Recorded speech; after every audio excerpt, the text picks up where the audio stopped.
Seja bem-vindo ao podcast da Educativa. Hoje nós temos um convidado super especial que atua já no ramo da educação há mais de 20 anos, que é o professor Reinaldo. Antes de a gente começar nesse nosso bate-papo, que vai ter muita coisa sobre tecnologia, sobre educação, eu quero agradecer também ao patrocinador Engenhoteca. Então, caso você também queira patrocinar o nosso podcast, o nosso contato aqui vai estar na tela. Bom, para começar esse nosso bate-papo, entender um pouco mais sobre educação, tecnologia e, inclusive, sobre coisas sobre inteligência artificial, a gente vai ter aqui esse bate-papo gostoso. Eu quero, então, passar a bola para o professor Reinaldo. E, professor, fique à vontade, seja bem-vindo. É um prazer enorme estar aqui, Jefferson. Conversar um pouquinho sobre a tecnologia, sobre o dia a dia da escola. É um prazer muito grande, viu? E, professor, me conta um pouquinho, a sua experiência tem mais de 20 anos na área de educação, atuando como professor, hoje atuando mais na parte de gestão, né? Me conta um pouco da sua trajetória, como é que você veio parar na área de tecnologia? Então, Jefferson, como nós já conversamos, né, ali no café, eu tenho uma formação técnica, né, em eletrônica, e me formei em 86, né, já faz um tempinho, né?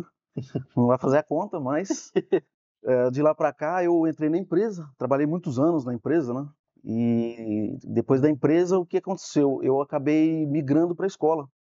Então, na verdade, eu migrei para a escola, mas eu já tinha uma vivência em escola por conta da minha família, né? Minha família tem muitos professores, né? Os seus pais foram professores, meus pais foram professores, né? Do estado. E a minha infância foi vivenciando esse período, né? Deles quando eles atuavam como professor. Então eu via minha mãe dando aula, meu pai preparando atividades, corrigindo atividades, né? Às vezes ia até a madrugada, como eu contei para você, né? Em casa fazendo essas correções. E então eu já tinha um pouco de vivência nesse âmbito, né? E quando eu me formei, acabei indo para a empresa, né? E dentro da área eletrônica, eu acabei migrando para a tecnologia porque naquela época no Brasil a tecnologia ela era um pouco travada, né? E em 1990, mais ou menos, começaram a aparecer os primeiros equipamentos vindos de fora, né? Que até então acessível à população no geral, né? Que até então as empresas eram detentoras somente desses equipamentos. Mas no início da década de 90, começaram a vir esses equipamentos. E eu, dentro da eletrônica, eu acabei buscando um pouco mais do que eu fazia, né? Eu era técnico, né? Da automação bancária, fazia manutenções em placas, né? Da rede bancária, né? E aí eu fui galgando algumas posições dentro da empresa, mudei de empresa e acabei caindo num suporte. E na área de suporte, a gente tinha que manipular um pouco da informática e eu não conhecia. E quando eu me vi naquela situação, eu pensei no seguinte, falei, eu vou ter que também mudar um pouco o meu foco, sair um pouquinho da eletrônica e buscar um pouco da informática. Foi ali que eu comecei a conhecer um pouco mais da microinformática, né? E eu trabalhava em São Paulo, voltava de carona com um dos amigos que trabalhava junto comigo, né? E só que às vezes ele esticava um pouco mais o período ali de trabalho e eu ficava esperando ele para voltar.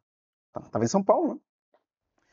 E nesse período eu saía da minha função e ia para um computador dentro da empresa para poder ver como é que funcionavam as coisas. Foi ali que eu aprendi, que eu acabei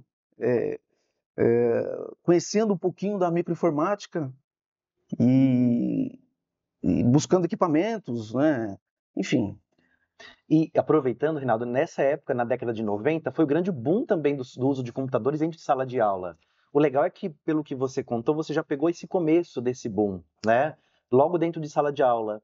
E como que era esse momento da utilização, por exemplo, de recursos?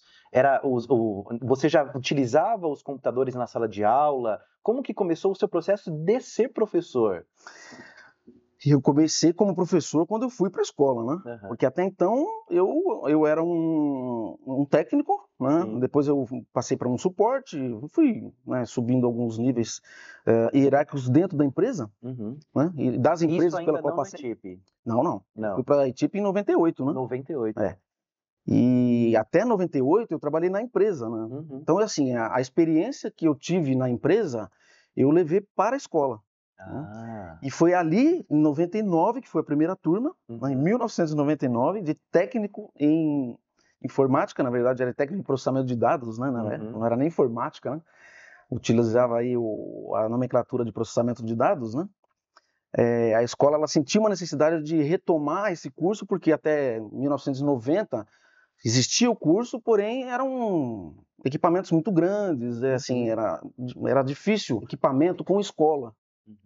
Então, em 1990 mais ou menos, a escola ela acabou deixando um pouco de lado o curso e ele ficou parado nesse período. Uhum. Quando eu fui para lá, foi para retomar esse curso, em Ah. 98. Eu tinha o conhecimento da eletrônica e tinha um pouco do conhecimento do processamento de dados, porque eu vivi isso, né? Uhum. E então eu comecei a estruturar esse curso, né? E até então nunca havia trabalhado em escola, Uhum. né? Embora eu tinha lá, como eu falei no começo, eu tinha lá a minha vivência de criança, né? Uhum. Dos meus pais, né? E da minha família, no geral, a boa parte da família são professores, né? E foi aí que eu comecei, né? Em 98. Uhum. A primeira turma, eu tive a missão de dar aula. Uhum. Eu nunca tinha entrado numa sala de aula, né? Eu posso imaginar como você estava com nervosismo nesse momento. Como eu estava para estruturar o curso, o que eu fiz? Eu peguei uma das disciplinas Uhum. do qual, né, eu tinha domínio, que era a parte eletrônica, e comecei a ensinar aquela disciplina. Uhum. Então isso foi um fator que me ajudou bastante na sala de aula. E como eu comentei até, né, um pouco antes da gente iniciar, eu sempre tive, né, vontade de estar à frente de algumas, de algumas coisas que são diferentes do que a gente faz, né? Uhum. Ensinar, apresentar, eu sempre gostei disso, né? Desde criança. E foi ali que eu comecei, em 1999, até com incentivo de um dos nossos, na época era um dos diretores também nossos, né? De uma das escolas, né? Que me incentivou. Uhum. Ele disse assim: Reinaldo, por que você não pega essa disciplina? Você é bom Uhum. para apresentar, para explicar. Aí eu até comentei com ele, falei, poxa, mas eu nunca fiz isso, né? Ele falou assim, mas você tem jeito, pode ir Uhum. que você vai se dar bem. Tá bom. E aí eu comecei em 1999. E aproveitando, Reinaldo, você mencionou um pouco agora há pouco também comigo, que você e seu irmão, o Renato, tinham uma brincadeira que você sempre gostou de televisão. Será que essa brincadeira de gostar de televisão influenciou também um pouco na carreira? Com certeza, né? Eu Uhum. acho que todo incentivo que você tem desde criança, isso Uhum. ela reflete lá no futuro, né? Uhum. Quando nós éramos crianças, as brincadeiras nossas eram muito lúdicas, né? Uhum. A gente brincava muito de jogar bola, a gente brincava muito de apresentar programas de televisão, a gente se espelhava muito, como eu falei lá no café, No Silvio no Silvio Santos. Santos, né? A gente brincava muito de rádio, de Uhum. comentar jogo de futebol. E eu acredito que isso tudo seja um fator importante para a criatividade, né? Uhum.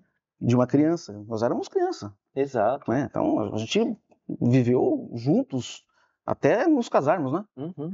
E quando éramos crianças a gente brincava bastante dessas coisas. Então eu acho que Uhum. isso, né, ajuda muito no desenvolvimento, né? E isso daqui, professor, aproveitando um pouco da sua experiência, falando que você entrou lá em 99, né, 98 para 99, Isso. dentro de sala de aula e avançando 20 anos no futuro. Naquela época, claro, você estava iniciando no processo de educação, trabalhando com aulas, tentando trazer inovação. Olhando naquela época e comparando com os dias de hoje, na sua visão, quais que são os maiores obstáculos hoje de um professor dentro de sala de aula quando ele tem que lidar com tecnologia? E hoje no papel já de gestor, né? É. A tecnologia, ela é excelente, é excepcional, ela está aí, não Uhum. tem como fugir, né? Mas é um desafio, né? O Uhum. professor, dentro da sala de aula, ele tem um aluno Uhum. que hoje tem uma tecnologia nas mãos, né? E em alguns momentos ele até é questionado por conta dessa tecnologia que está na mão desses alunos. Então, assim, é um desafio muito grande para o professor conseguir manter o foco desse aluno nele e no que é preciso para que ele possa evoluir academicamente, né? Uhum. Mas a gente tem que usar a favor, né? Uhum. Então, a gente não proíbe o aluno de ter um celular em sala de aula, por exemplo, que é uma das tecnologias, né? Uhum. A gente usa dentro de sala de aula recursos audiovisuais conectados à internet e trabalha nesse sentido, né, a favor. E orienta esse aluno para que ele utilize também, né, a favor dele, né? Uhum. Mas é um desafio. E hoje, até aproveitando, professor, por exemplo, na década de 90, 98, lá 99, o nível de atenção dos alunos, comparando com o dia de hoje, você percebe diferença? Porque em um determinado momento da nossa conversa, você até mencionou que hoje o professor ele tem que trabalhar muito com a parte de entretenimento de sala de aula, né? E como que é isso para você? Como que você observa os professores hoje nessa atuação?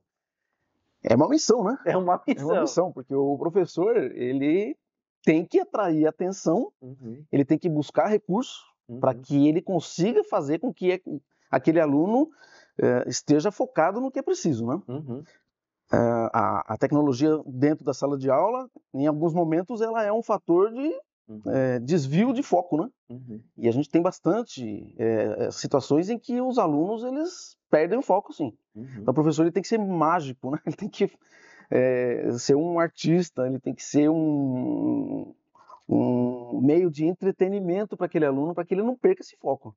E mesmo assim, o desafio é grande. E é engraçado, professor, recentemente também saiu uma pesquisa, na verdade saíram duas. Primeiro nesse papel, que é uma nova nomenclatura na educação, falando sobre edutainment, que é a mistura de entretenimento com educação. Uhum. E, de fato, né, o professor tem que ser mágico nesse ponto de fisgar a atenção do aluno para conseguir galgar e trabalhar ou transmitir um conteúdo. E outro assunto também que surgiu em recentes pesquisas, falando sobre os cursos de licenciatura, que dizem que daqui 10 anos provavelmente a gente vai ter uma crise na área de educação, na busca por esses professores. Qual que é a sua visão quando a gente fala desse papel de novo do professor e como é que você enxerga esse cenário até um pouco apocalíptico, né? Porque em 10 anos a gente vai ter uma crise por falta de professor. Qual que é a relação que você faz disso? Realmente, né? A gente vê que a profissão Uhum, professor, ela já tem uma questão da valorização, né? uhum, Que ela é comprometida, né? Para você ser um professor, você precisa estudar muito, uhum. você precisa ter uma boa formação, né? E em alguns momentos a tecnologia ela deixa a gente um pouco acomodado, né? É verdade. E você deixa de buscar o conhecimento, né? Porque a tecnologia ela te fornece aquelas informações muito facilmente, né? Uhum, Aquilo que a gente estava conversando, né? É preocupante, porque a própria legislação ela acabou acabando uhum, com alguns com o curso de técnico em professor, vamos dizer assim, né? Que era uhum, aquele curso do ensino médio, né? Do qual o aluno ele se formava, né? Um professor uhum. no final do ensino médio, né?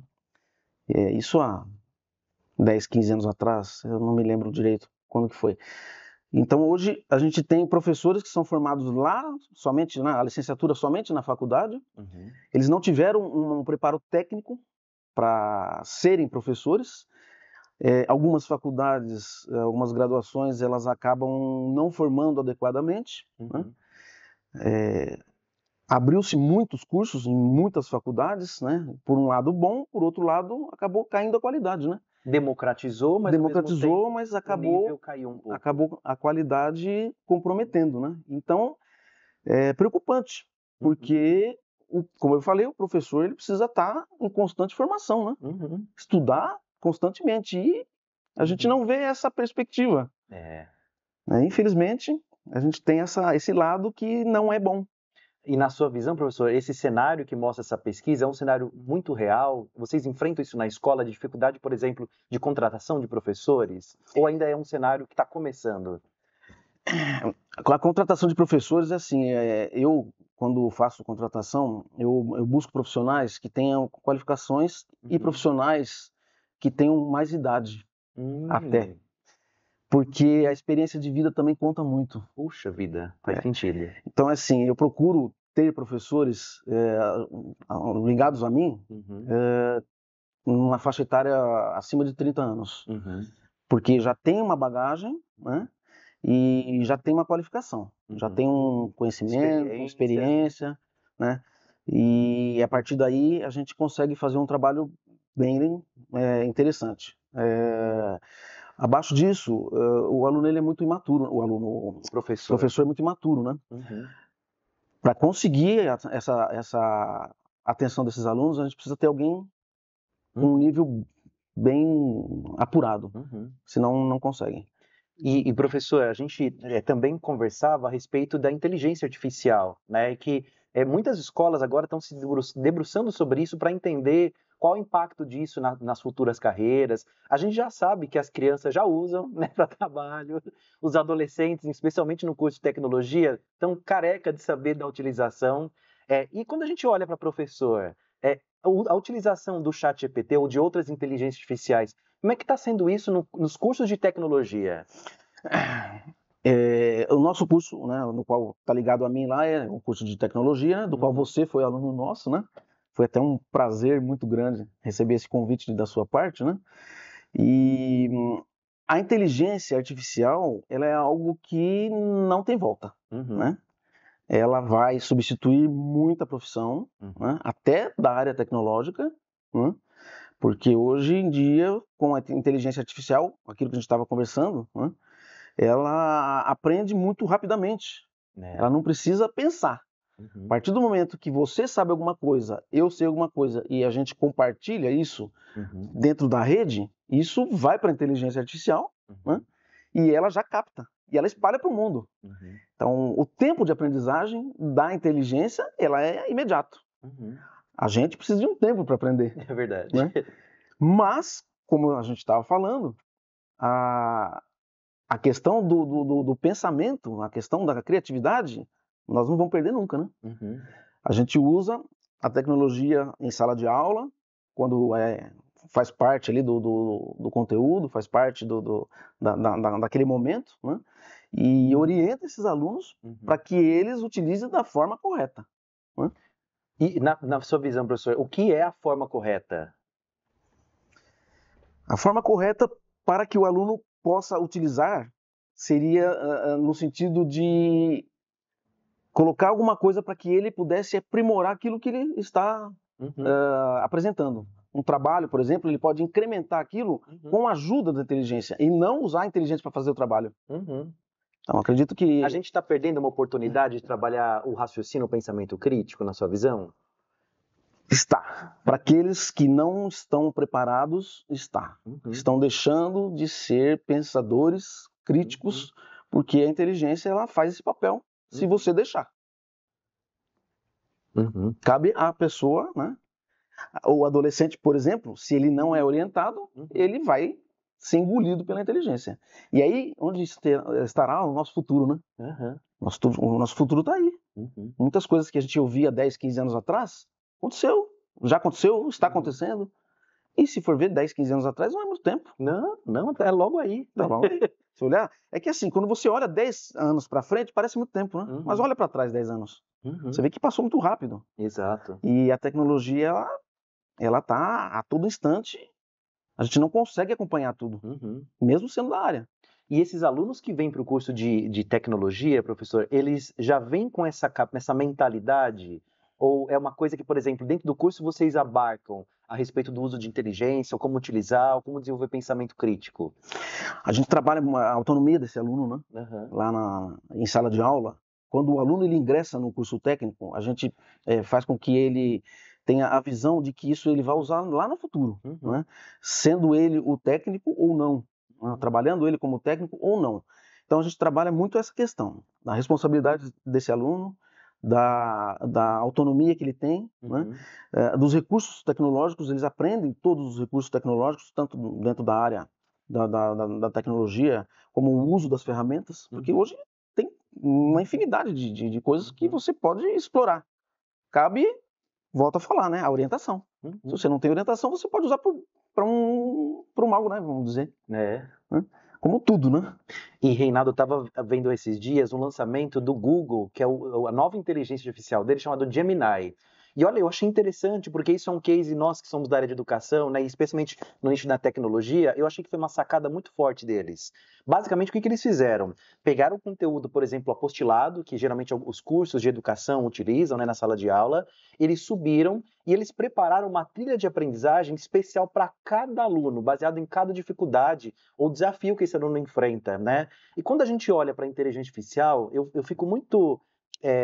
Eu gosto muito dessa parte, né? Eu tendo a enxergar a inteligência artificial muito mais como positiva, mas é claro, é uma faca de dois gumes, né? Se bem utilizada, mas no nível de personalização do momento de sala de aula com os alunos. E a gente começa a olhar na perspectiva também de professores, que é uma área que a gente atua bastante. Qual que é a sua visão sobre o sentido desse estilo de personalização individual para cada aluno? A escola está preparada para isso? O professor está preparado para esse nível de personalização? A personalização é uma proposta que vem sendo trabalhada já há um tempo, né? Mas ela ainda não emplacou da forma com que a gente pensaria que fosse algo positivo aí para que esse aluno conseguisse galgar aí, né, maiores sucessos. A proposta de que você estude aquilo que você quer, vamos dizer, né? Genericamente falando, ela existe. Mas a implementação disso é difícil, né? Porque nós temos um exemplo, uma sala com 30 alunos, enfim, várias cabeças, né, que pensam de alguma forma, várias pessoas que têm vontades em aprender determinadas coisas que não estão dentro daquele conteúdo proposto. Como é que você faz para lidar com 30 pensamentos diferentes? Isso numa única sala, você imagina numa escola. Exato. Então, assim, é bastante difícil você trabalhar nesse sentido, né? Individualmente, fazendo com que o ensino seja mais personalizado, né? E eu, aproveitando, professor, essa sua fala, eu vou trazer uma questão polêmica. A inteligência artificial no futuro, numa visão de 5 ou 10 anos, pode substituir um professor? Substituir, jamais. Tá. Eu acredito que não, porque nós, né, somos seres pensantes. A inteligência, ela não pensa. Ela aprende o que a gente sabe. A velocidade é maior do aprendizado, mas o pensamento não existe. Ali ele é um robô. Ele vai fazer o que ele está programado. É um algoritmo. É um algoritmo. Ele está programado para fazer, ele vai fazer com rapidez e com eficiência. Mas ele só vai saber se nós ensinarmos, senão não. Então quem vai pensar somos nós. Aliás, como eu falei ali no café, nós criamos o robô, nós criamos a inteligência artificial. Então os seres pensantes jamais serão substituídos pela inteligência artificial. Na verdade, inteligência, não digo nem que seja inteligência, viu? Tanto que tem o artificial ali, né? Uma inteligência artificial, mas ele não é inteligente, né? Ele é simplesmente um replicador daquilo que ele sabe. É um código. É um código, né? E agora, professor, olhando na perspectiva, saindo da questão do professor e olhando na perspectiva do gestor, você, por exemplo, quando vai fazer a contratação de profissionais, quais são as habilidades, o que você olha e que fala assim, esse profissional é um profissional diferencial? A contratação de professor, eu busco o foco naquele, um exemplo, né, naquele conteúdo. Um professor de matemática, por exemplo, professor de física, química, então eu procuro um profissional daquela área. Tá? Um profissional que esteja ligado à área, por exemplo, de uma aula de física. Eu procuro um professor que seja um físico, um professor que seja um químico, um professor que seja um matemático. Na matemática acontece isso, o professor dá aula de química, física e matemática. Acontece isso, né? Eu, particularmente, eu gosto daquele professor que seja o matemático, por exemplo, para matemática. O professor que seja o físico, e não o professor que dê as 3 disciplinas, porque é um técnico. Ele é um especialista. Ele é especialista. Eu procuro o especialista. Para as disciplinas técnicas é mais fácil, porque o professor ele é especialista na programação, na infraestrutura, então eu já vou direto nesse professor. Já outras disciplinas, como essas que eu citei, elas já têm essa questão. Então, quando eu vou selecionar professor, eu busco o técnico, tá? Seja de qualquer disciplina. Tá? Porque eu acho que o que ele vai oferecer é melhor do que ser um genérico, né? Um pouco de cada, né? Eu sou professor de matemática, mas eu dou física, dou química também. Eu não gosto. E aproveitando, professor, a nossa audiência, hoje, por exemplo, na sua cabeça como gestor, tendo essa experiência como professor de sala de aula e hoje atuando muito tempo na gestão, que dicas ou que conselhos você daria para um professor que está começando a ingressar hoje no mercado? Um ponto que você já trouxe é o fator de experiência, né? Até você mencionou, olha, professores acima de 30 anos têm uma certa maturidade que talvez os professores abaixo dessa faixa etária não tenham. Mas eu imaginar um cenário onde você está ali começando. Que dicas você daria para esse professor iniciar na carreira e ter sucesso? Ele começando como professor e quem sabe se tornando um gestor, como aconteceu na sua carreira. É assim, Jefferson, eu dei um exemplo para um professor que dá aula em ensino médio, tá? É claro, o professor ele sai da faculdade com 20 e poucos anos, né? Ele tem que começar. Então, primeiramente, eu acredito que esse profissional que vai ingressar, ele deve passar por algumas áreas dentro da educação. Começa lá no ensino infantil, como um auxiliar de classe, né? Futuramente ele atinja lá o grau de professor daquela turma, depois professores que gostam de educação infantil, então ele vai sempre dar aula de educação infantil, mas ele pode buscar galgar outros patamares dentro da educação. Ele pode ir depois para o ensino fundamental, depois para o ensino médio, isso tudo leva um tempo. Tá? Essa experiência, nesse período em que ele ingressou, né, mais adiante, para ele estar no ensino médio, foi isso que eu citei, né?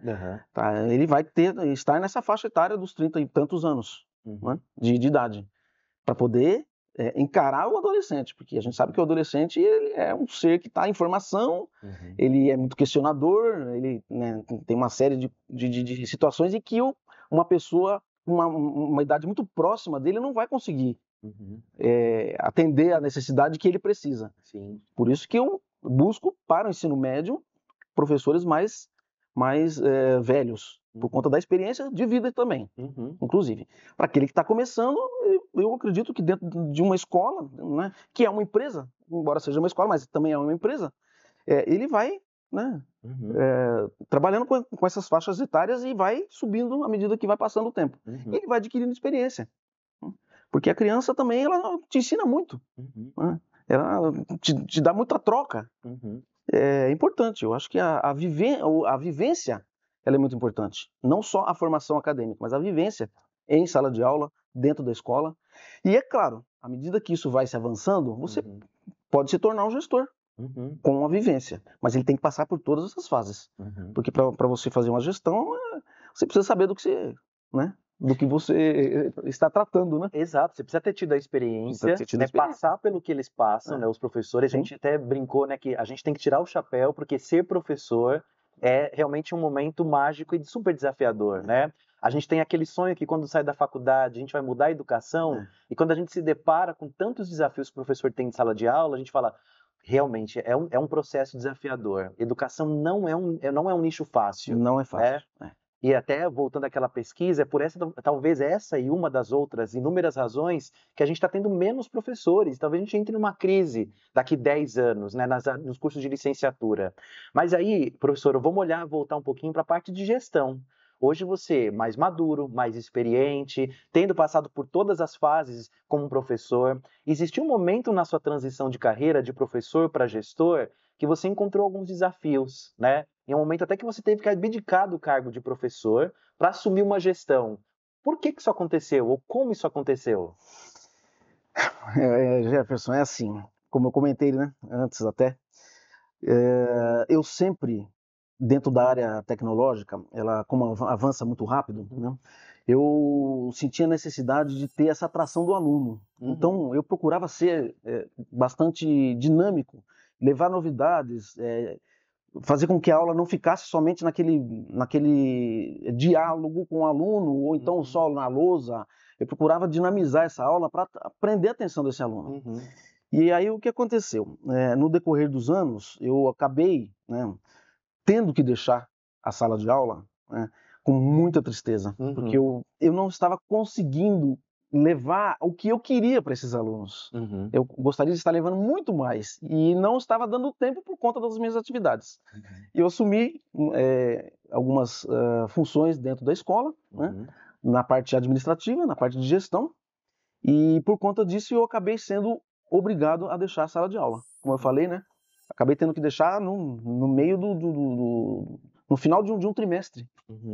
E os alunos até vieram me falar: poxa, professor, você vai deixar mesmo? Fica com a gente. E eu, olha, foi muito triste. A parte de gestão, ela consome bastante também, né? E você tem que pensar muito, você tem que projetar, você tem que... Enfim, é bastante desgastante, né? E a sala de aula também é desgastante, né? Só que eu tive que optar. Ou eu ficava só com a sala de aula, ou eu ficava só na gestão. E a necessidade da escola era a gestão. E eu acabei tendo que passar o que eu dava de aula, né? Eu acabei tendo que passar para um dos professores nossos, que eu sabia que tinha condição de dar uma aula igual ou melhor que a minha. Né? Porque eu sempre, né, quis fazer o melhor. E a minha sensação é que eu não estava conseguindo fazer, naquele momento, não estava conseguindo por conta das atividades administrativas, que são bem puxadas, né? Mas eu gosto de fazer tudo que eu faço. Gosto de estar na gestão, gosto da aula. Às vezes eu faço alguns bate-papos com os alunos, reúno todos eles, converso com eles, faço algumas pequenas palestras, né, com eles, e eu acho gostoso. E na cadeira de gestor, muitas pessoas, muitos professores que assistem um podcast, eles querem um dia galgar essa posição, talvez, de um gestor na área de educação, um coordenador, um supervisor, ou até mesmo ser um diretor de escola. Sim. Hoje, professor, quais são as principais habilidades ou principais desafios num cargo de gestão dentro da área de educação? Eu acho que é a gestão no geral, né? Para você fazer uma gestão, você precisa, primeiramente, gostar de gente, né? O professor, já teoricamente... já é um bom primeiro passo. Já é um primeiro passo. O professor, a gente acredita que ele goste, né? Exato. Porque a gestão dentro de uma escola, para você ter um grupo, né, do seu lado, você precisa gostar de estar com eles, conversar muito, orientar, apoiá-los, né? O professor, infelizmente, ele acaba sendo uma peça, assim, um alvo dentro da sala de aula, né? Se você não tem uma gestão bacana junto com ele acaba perdendo a força dentro da sala de aula. E a gente sabe que hoje isso é muito comum, né? Então, para você ser um bom gestor, eu acredito que assim, você tem que ouvir muito as pessoas, né? Muito o seu grupo, trazer o seu grupo junto com você para pensar junto. Então, quando a gente pensa junto, o grupo ele fortalece, né? A gente junta as ideias e vamos fazer junto. Eu acredito que isso seja um bom fator para que você tenha uma boa gestão, né? Então, para ser gestor, primeiro gostar de pessoas, isso é importante. É importante, é o mínimo. As trocas, pelo visto, são muito necessárias, né? Um gestor ele precisa ouvir a equipe dele, ter as habilidades primeiro também, com certeza, da parte administrativa, entender, ter uma visão holística da escola. Voltando um pouquinho, né? Ser professor, também ter uma visão holística de tudo que acontece desde a base. E olhando para a base, professor, olhando do ponto de vista até como gestor e como professor, o que hoje a escola, né, na sua visão, uma escola moderna, antenada no futuro, já percebendo tendências, ela precisa fazer? Qual trabalho de base ela precisa saber para preparar esse estudante para o mercado de trabalho? A base... E agora a base? É uma boa pergunta, não? Por exemplo, educação infantil, anos iniciais, anos finais.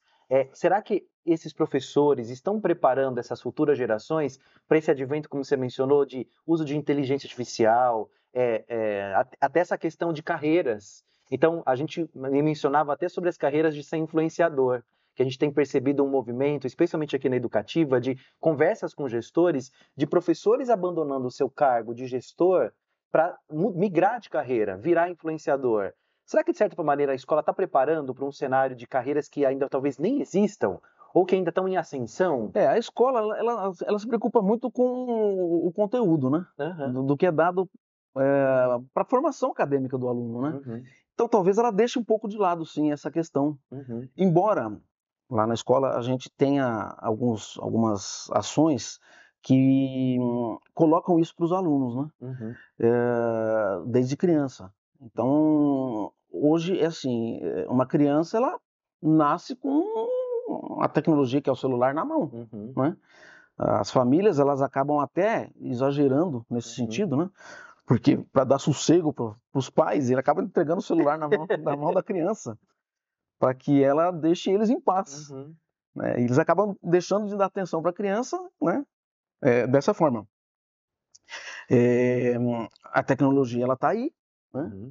As crianças começam desde criança já envolvidas com isso, então o próprio meio ele acaba levando isso, essa formação dessa criança. Na escola você trabalha assim, né? De maneira lúdica em alguns casos, né?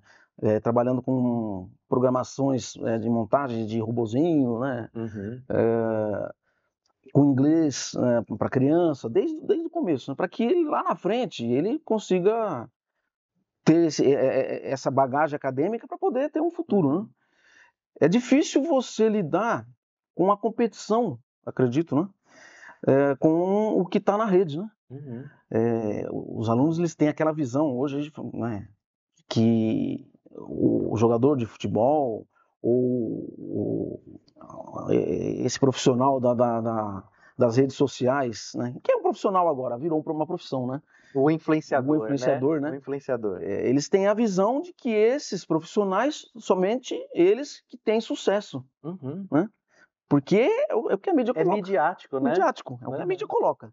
Então, o sucesso é o jogador de futebol, o sucesso é o artista, o sucesso é o influenciador, mas não, né? Também, desde que seja um trabalho bem feito, né? Se ele tiver um trabalho bem feito, se ele tiver algo que ajude ele a impulsionar, ele também vai ser um profissional de sucesso dentro da área dele, né? Mas nós precisamos também ver aqueles outros profissionais que são essenciais. E para esses profissionais que são essenciais, o médico, por exemplo, o professor, aliás, o médico não vai existir se não tivesse o professor, né? O professor, ele é a base de tudo, né? Não vai existir o médico, não vai existir o advogado, não vai existir o engenheiro, né? São profissões que são vistas como profissões de bom nível cultural, né? Já o futebol, por exemplo, já o influenciador não exige o nível cultural. É mais fácil, teoricamente, né? Mas dá trabalho também. Só que é um outro tipo de trabalho, não é um trabalho cultural. É um trabalho mais, vamos dizer, braçal, né? Exato. Então, e são profissões que aparecem que eu ouvi falar de influenciador, acredito que uns 10 anos, acho que é isso, né? A gente ouvia falar de influenciador, eu fiquei com o pé atrás, falei, puxa, será que vai ser assim mesmo, né? Embora eu nunca desacreditei da tecnologia, porque a tecnologia, ela traz inovações que às vezes estão fora do nosso pensamento, né? Enfim. O professor tem que ser um influenciador, professor? Hoje em dia? Tem, na sala de aula. Ele tem que ser um influenciador. Ele não precisa estar lá na rede social para ser um influenciador. E se ele não for um influenciador, ele não consegue se conectar com os alunos. Exatamente. Não consegue se conectar. Aí volta aquela nossa conversa, né, do entretenimento com educação. Mas aí, por outro lado, né, professor, aí é uma questão polêmica. Esse professor, na hora de se desdobra para conseguir a atenção do aluno, isso não é prejudicial também para a carreira dele? Você enxerga que ele sofre com esse ponto? Porque da mesma forma que o influenciador precisa, por exemplo, fazer 3 postagens ou mais por dia para conseguir chamar a atenção, o professor também tem que ter esse papel dentro de sala de aula? Como que você enxerga isso? O professor ele tem que estar dinamizando o tempo todo, né? Mais do que os três vídeos. Os 3 posts. Mais do que os 3 posts do influenciador. Sim. Porque um exemplo de professor de ensino médio, ele sai de uma sala e vai para outra. Então ele está numa terceira série, um exemplo, está numa terceira série de ensino médio, ele vai para a primeira série de ensino médio. Aquele conteúdo que ele dá aqui é diferente daquele outro que ele dá aqui. Então assim, ele tem que ser um artista aqui, tem que ser um artista influenciador aqui também. Então ele tem que estar a todo momento, diariamente, se transformando, né, para conseguir a atenção desses alunos. Sim. E competir com a questão tecnológica é muito difícil. E ó, professor, acabou de chegar aqui uma pergunta da professora Solange. E ela pergunta o seguinte: como é que você, professor, enxerga o futuro da educação nos próximos anos? Eu espero que seja melhor do que a educação acadêmica. Ela é bem complicada porque a gente segue um cronograma que é proposto, né, para a educação acadêmica. A educação familiar é que ela está um pouco comprometida. Eu acredito que as famílias elas estão terceirizando demais a educação para as escolas. Mas isso por conta da demanda do mercado de trabalho, ou não, de fato, mudamos a essência da família. Por que isso acontece? A essência da família ela mudou a partir do momento em que não existe mais um familiar dedicado à educação daquela criança. Os tempos avançaram. Até então, no passado, as mães elas cuidavam dos seus filhos. Hoje elas precisam deixar os seus filhos para poder trabalhar, para ajudar no orçamento familiar. O pai ele tinha o papel de manter a família, que até então era exclusivamente dele. Hoje não é mais, né? Eu acredito que essa questão da mãe ter deixado a criança, ela acaba, e o pai também, né? Acaba passando isso para a escola. E muitas das vezes a escola ela não tem obrigação de educar, né? A educação ela tem que vir de casa. E a gente observa muito que aquela questão ela ficou perdida lá atrás, né? A mãe precisa trabalhar, é importante para ela, mas ela não pode também, e o pai, né? Agora tem que se juntar os dois, né? Então, o pai e a mãe eles têm que estar juntos nessa jornada, porque senão a criança ela vai ficar à mercê do mundo, né? Então, na sua perspectiva, professor, a educação daqui para frente, a educação do futuro, é a escola se aproximando da família, é isso? A escola ela precisa ter, né, a aproximação da família. Ela tem que ter essa liga, né? A gente costuma dizer parceria, né? A parceria entre a escola e a família, ela precisa existir. A gente observa que algumas famílias, elas não absorveram isso ainda. Elas têm a escola como um prestador de serviço. E ela é obrigada a fazer determinadas funções que é da família. E quando a escola não faz essa função que ela acha que ela tem que fazer, ela vem contra a escola. Aí é complicado, porque a educação, aí é o jogo de cintura do gestor educacional. Porque o gestor vai ter que atender esse familiar e vai ter que explicar para ele o seguinte, que esse papel é familiar, não é escolar. A escola ela vai dar a formação acadêmica, ela vai escolarizar, ela não vai educar, no sentido de educação que vem de berço, né? Sim. Então, isso que é bastante complicado, porque daí você tem que lidar com situações adversas que algumas famílias não entendem, porque elas não têm esse preparo. Essa geração de pais, ela tá um pouco comprometida no sentido de que elas têm que lidar com os seus pais que são velhos, são idosos, né? Vamos dizer, velhos não, idosos, né? Os seus pais que são idosos e ela tem que lidar com os seus filhos que são, né, crianças. E elas não têm esse preparo. E aí eles estão perdidos. Né, nesse então eles pegam os filhos e terceirizam para a escola.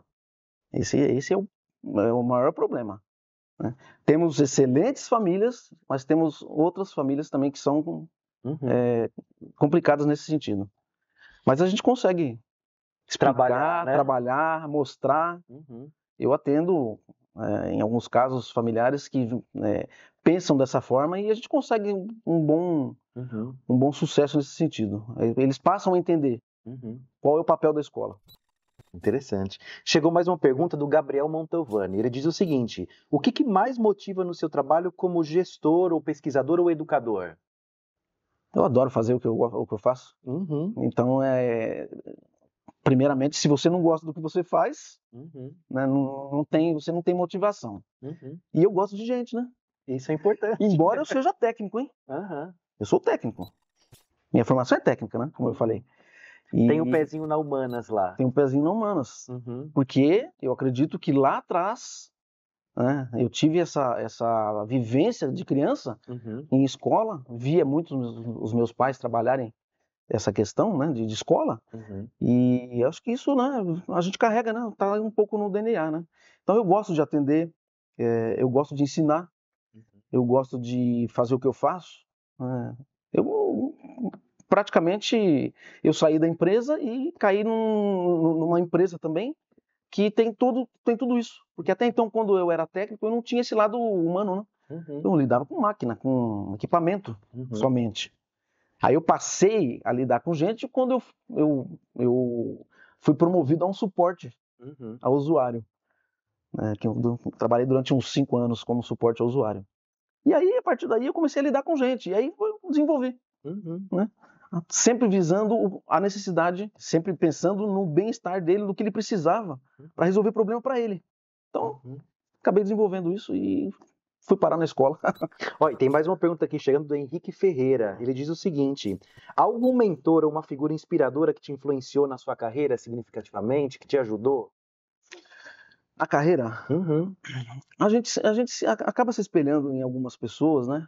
De sucesso, sim. Mas assim, especificamente, eu não tive assim, não me lembro. Eu falei para você agora no início, né? Sobre quando nós brincávamos quando era criança, né? A gente se espelhava no Silvio Santos como um grande comunicador, Sim. né? Eu me espelhava no Osmar Santos, que era um narrador, né? Comentava futebol, né? Isso quando criança, né? Então, assim, especificamente, não me lembro de ter alguém que me influenciou, não. Mas a gente, claro, a gente tem algumas pessoas que você tem como um norte, né? Que são pessoas que têm um bom nível cultural, enfim, eu sempre busquei isso, né? Como eu estava envolvido muito com educação, então a gente sempre acabava pendendo muito para esse nível cultural, né? Mas assim, especificamente, Não que venha na cabeça. Não que de cabeça não tive nenhum um espelho para mim. Eu sempre busquei muito o quê? O conhecimento, sempre. Sempre gostei de aprender coisas novas, sempre gostei de desmontar, gostava de fazer, como comentei, né? Gostava de apresentar brincando, né? Então, assim, eu tive uma infância muito criativa, brincávamos muito, eu e meu irmão. Depois, na adolescência, fui para um curso técnico, né? Sofri bastante, o curso técnico ele não é fácil, mas faz parte do aprendizado. Então a gente aprendia vivendo, né? Hoje a gente vê que as crianças parecem que não podem sofrer. Elas parecem que o sofrimento para elas vai ser prejudicial para a vida, mas não. E é inerente, faz parte do dia a dia. Se você não aprender até com a dor, você não vai saber nunca se aquilo vai ser bom para você. Então, em alguns casos, a criança ela precisa saber sair de situações, né? Ela precisa pensar, e não você dar tudo de mão beijada. Hoje a gente vê muito isso, né? Familiar às vezes dá tudo de mão beijada para a criança para ela não sofrer. Não digo sofrer no termo pejorativo da palavra, mas sofrer para aprender. E faz parte da vida, Faz parte da vida. Faz parte da vida. Ela ingressando no mercado de trabalho, vai acontecer situações na vida pessoal também. Ela vai sofrer. A vida não tem ninguém para conversar. Eu costumo dizer isso para os meus atendimentos. Lá fora, não tem esse bate-papo que nós estamos tendo aqui, nesse momento. Lá fora, a coisa é diferente. Então, assim, você precisa entender que aquilo não pode. E se eu estou te falando que não pode e você vai fazer, você precisa pagar para ver. Então, paga para ver. Eu estou dizendo que não é assim, mas se você está duvidando, então faça. É isso aí. É que nem enfiar o dedo na tomada, né? Você avisa. Uma, duas. Tomou choque? Eu falei, né? Você não acreditou? É verdade. A gente tem muito isso hoje. A gente percebe isso, os questionamentos. Parece que tudo há questionamento. Né? As dúvidas, elas pairam o tempo todo. E a credibilidade, ela acaba ficando comprometida, né? Então, enquanto você não toma o choque, você não vai saber que aquilo vai te fazer mal. É verdade. Então, você precisa tomar choque. Eu acho que você precisa. Né? E, professor, olha, nosso assunto aqui está muito gostoso, está muito bom, mas estamos chegando aqui no final. E eu queria aproveitar esse canal, professor, conta um pouquinho sobre o ETIP, conta como as pessoas te encontram nas redes sociais, e se elas quiserem fazer perguntas também para você, onde elas te encontram. Então, fique à vontade. Olha, Jefferson, embora eu seja da área de tecnologia, eu uso pouco rede social, você acredita? Eu tenho lá um grupo muito fechado de pessoas que estão ligadas a mim, mas eu estou na escola, né? Atendo todos, eu costumo dizer assim, eu atendo desde do profissional que precisa de alguma informação, dentro da escola, fora da escola, atendo os alunos, minha porta ela é aberta para todos. Você foi aluno lá, você sabe disso, né? Você foi meu aluno, inclusive, né? Então, assim, eu procuro atender a todos dentro da possibilidade. Então, a escola é o melhor lugar. Né? Qual que é o site do colégio, professor? www.etip.com.br. Esse é o site geral da escola, tá? Cai nas 2 unidades, aí você seleciona, eu fico lá na unidade do Parque das Nações, né? Eu tenho a minha função lá, do qual tenho curso e tenho a área técnica ligada a mim, né? Então eu fico ali, trabalhando ali diariamente, segunda a sexta-feira, em alguns casos no sábado, quando precisa, né? E ali é super fácil de encontrar. E, de repente, o e-mail que a gente tem de comunicação é informática, @etip.com.br, de repente alguma pergunta que queira fazer, cai com a minha secretária ali, ela passa. Também é uma forma de me encontrar. Né? E, enfim. E ó, pessoal, nós vamos colocar aqui no site, aqui na descrição, o link do site do ETIP, o e-mail que o professor menciona. E se você tiver dúvidas, por gentileza, pode entrar em contato. Vai ser um prazer ouvir o que vocês acharam desse podcast aqui nos comentários. E siga a Educativa. Os nossos contatos também vão estar aqui. Nós temos sempre novidades também no Instagram. E com cursos todos os meses, cursos novos. Recentemente lançamos cursos de inteligência artificial, sobre educação, sobre aulas interativas. Então, se você, professor, gestor de escolar, está buscando conhecimento e buscando se aprimorar, como o professor Reinaldo aqui trouxe, a importância disso para as habilidades e competências do futuro, segue a gente também na Educativa, vai ser um prazer ter você lá. Até o próximo podcast. Tchau, tchau!